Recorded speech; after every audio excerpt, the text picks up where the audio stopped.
महाराष्ट्रात पारंपरिक पद्धतीने आणि जुन्या परंपरेनुसार उत्सव साजरे होतात.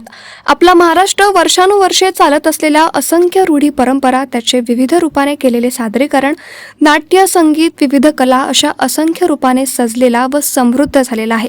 चिखली तालुक्यातील भानखेड येथे देखील आदिवासी कोळी समाजाची अशीच एक आगळीवेगळी परंपरा जोपासली आहे. येणाऱ्या काळात पुरुषांवर अनिष्ट येऊ नये यासाठी महिलांकडून रुईच्या झाडाच्या हिरव्या फोकाचा मारा देण्याची प्रथा धुलीवंदनाच्या दिवशी केली जाते. त्यामुळे येथील होळी आणि धुळवडचे एक वेगळेच आकर्षण असते. चिखली तालुक्यातील भानखेड येथे आदिवासी कोळी समाज आहे.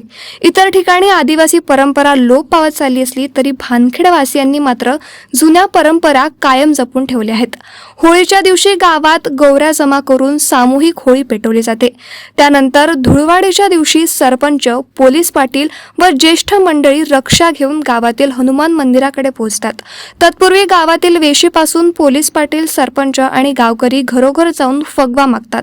प्रत्येक कुटुंब 10 रुपये आणि गहू व ज्वारी असे धान्य देतात.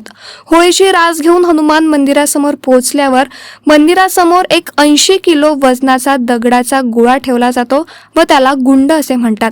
या गुंडाची पूजा केल्यानंतर गावातील तरुण मंडळी तो गुंड उलटून मंदिराला प्रदक्षिणा घालतात.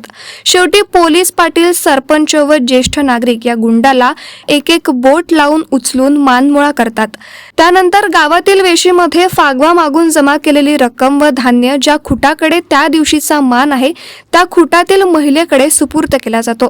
तोपर्यंत वंजांद्री जंगलातून रुईच्या फोक्या तोडून आणतात आणि महिलांना देतात.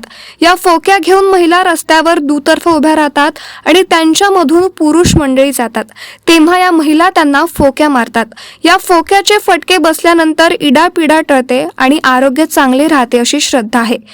फगवा मागून मिळालेल्या रकमेतून महिला गावातील मरीमातेला पातळ चढवतात आणि अन्नधान्याच्या गावात प्रसादाचे वाटप केले जाते.